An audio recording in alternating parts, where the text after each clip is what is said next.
Você já reparou que a maioria das coisas que nós vemos na série são consequências das ações do Miltic? Desde a primeira temporada ele tem sido a engrenagem principal que movimenta a série. Vem ver comigo depois da vinheta.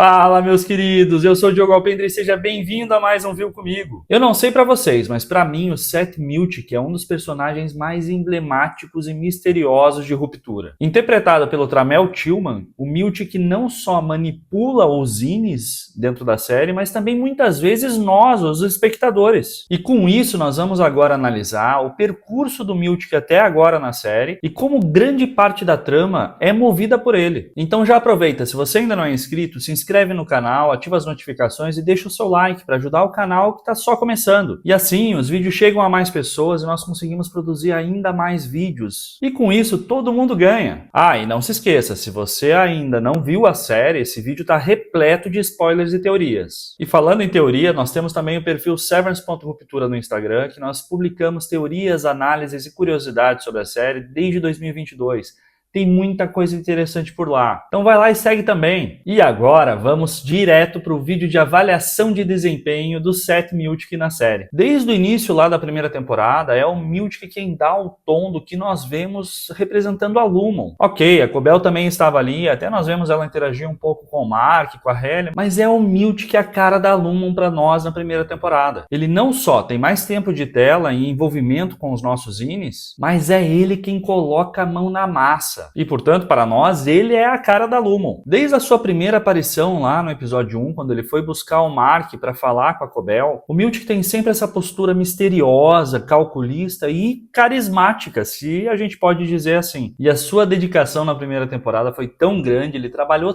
tanto naquela Lumon que vários fãs chegaram a teorizar se não haveriam clones dele, já que ele parecia estar o tempo todo trabalhando em todos os lugares. E a inteligência e cultura dele é tão grande que nós vemos ele improvisar em algumas cenas absurdamente bem, em situações que seria impossível dele planejar, administrando a reação dos zines e ainda mantendo uma calma, um sorriso e uma serenidade absurda. E aquele sorrisinho de psicopata que faz qualquer um questionar se não somos nós quem estamos errados. Ele é um homem que vive para aquela Lumon como nenhuma outra pessoa faz. E com isso, grande parte da história que se passa ali também passa pela mão dele. E o que ele leva em troca? Além de trabalhar em algo que ele acredita muito, como é a filosofia do Kira, ele realmente parece acreditar muito naquilo. Nessa temporada ele ganhou o cargo que era da Cobell e ainda uma coleção de quadros blackface do Kira, para que ele se sinta espelhado na imagem do fundador da Lumon. E com isso nós começamos a questionar quais seriam as motivações dele e até onde ele irá pela empresa. De todos na série nós não temos nenhuma ideia da história dele. Já vimos os outros nas suas casas, com as suas famílias, mas o Miltic ainda não, até mesmo da Cobell nós já tivemos alguma base de história de fundo. Da Helena, então, com aqueles conflitos familiares, com a situação toda dela ser herdeira da Lumon, mas do Miltic, nada, zero. Só sabemos que ele dirige uma moto linda com um capacete incrível. Fora isso, vive pra Lumon. E as suas atitudes falam muito mais do que vemos. E ainda vimos no final da temporada o que parece ter sido aqui uma tramóia, um combinado entre ele e a Natalie para derrubar a Cobell para que ele ficasse com o cargo dela como gerente do andar de Ruptura. E nessa segunda temporada nós vimos que ele se incomodou de ter recebido aqueles quadros da Lumon e procurou na própria Natalie alguma cumplicidade ou conselho para conseguir seguir adiante. E já percebemos que de todos nos cargos de chefia da Lumon, o Miltic parece ser o único a humanizar os zines e até tratá-los muitas vezes como amigos, como já vimos com o Dylan, por exemplo, e até com o Irving. E como a sua vida parece ser aquela empresa, até as dinâmicas de equipe, as premiações parecem ser vividas e apreciadas por ele. E se analisarmos toda a história dessas duas temporadas até o presente momento, vemos que boa parte da trama, se não quase toda a trama, saiu de decisões tomadas por ele. Dá uma olhada. Lá no episódio 2 da primeira temporada, o Irving cochila e é pego em flagrante pelo Miltic. E que ao invés de levar ele para a sala de descanso, como é habitual de quem infringe as regras da Lumon,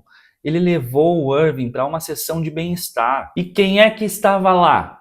Sim, o Burt. E esse foi o primeiro encontro entre os dois, promovidos pelo Miltic. Porque nós sabemos que o Burt só iria para uma sessão de bem-estar se tivesse sido orientado e organizado pelo Miltic ou pela Cobell. E mesmo que tivesse sido uma decisão da Cobell, O Miltic saberia disso, porque é ele quem bota a mão na massa. Ou seja, chega até a parecer planejado. E isso faz a gente pensar, e se o Irving não tivesse conhecido o Burt? Tudo na série teria sido diferente, já que não haveria aproximação dos dois departamentos e automaticamente não haveria OTC, não haveria cartão ideográfico, não haveria revolta entre os dois departamentos, contra a Lumon. Tudo seria diferente, porque afinal não haveria aproximação entre os dois departamentos. Então não haveriam os desdobramentos todos que nós vamos falar a seguir. Foi exatamente por esse encontro, por essa aproximação, que o Burt foi até o MDR para levar aquelas sacolas do manual e deixou um mapa que permitia que eles fossem até a Optic Design. E é graças a esse mapa existir que o Irving foi até a Optic Design e na volta passou por aquela sala de reuniões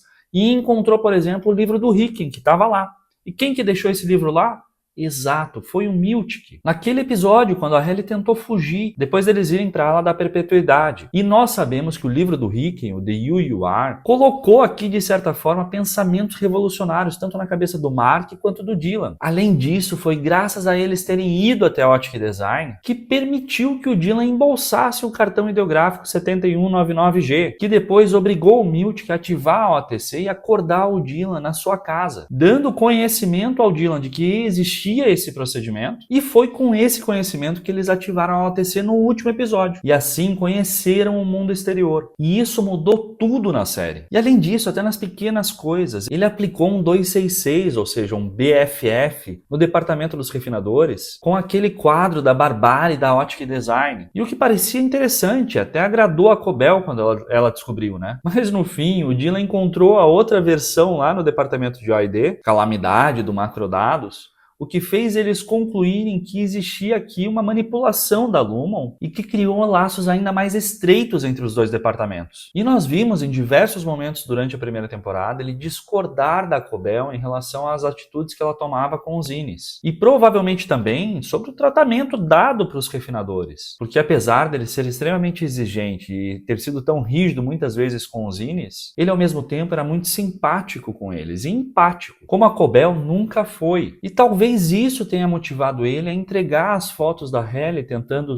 no elevador, que culminou na demissão da Cobell. E falando nisso, um outro mistério. Aonde ele estava quando a Hayley fez o que fez no elevador? Nós vimos que naquele momento a Cobell estava monitorando a sessão de bem-estar que ela tinha oferecido para o Mark. E o Granner foi quem ajudou a salvar a Hayley. Mas e o Miltic? Estava onde? A última vez que nós tínhamos visto ele ia fazer o diagnóstico do chip do Peter. Mas será que demora tanto tempo assim? Ou será que ele sabia o que estava acontecendo? Embora eu ache difícil que ele permitisse que isso acontecesse, já que ele é tão empático, né? Enfim, talvez aqui ele tenha uma ideia diferente em relação ao tratamento que pode ser dado para os Innis. E acredita que, se bem tratados e aplicando um método mais razoável, como a reforma simpática que ele implementou nessa segunda temporada, os refinadores poderiam ser ainda mais produtivos do que como a Cobell tratava eles. E talvez por isso ele se esforce tanto em implementar e incentivar a filosofia de Kirk na cabeça dos Innis. O que também justifica ele ter feito esse retiro no episódio 4 da segunda temporada. E nessa segunda temporada ele teve autonomia para fazer essas mudanças e colocar tudo isso em prática. E ao arriscar, ele errou, e errou bastante nesse processo. Só que agora, diferente da primeira temporada, que ele tinha a Cobell ali como testa de ferro e quem levava a culpa dentro desse processo todo, porque ela era a gestora do andar de ruptura,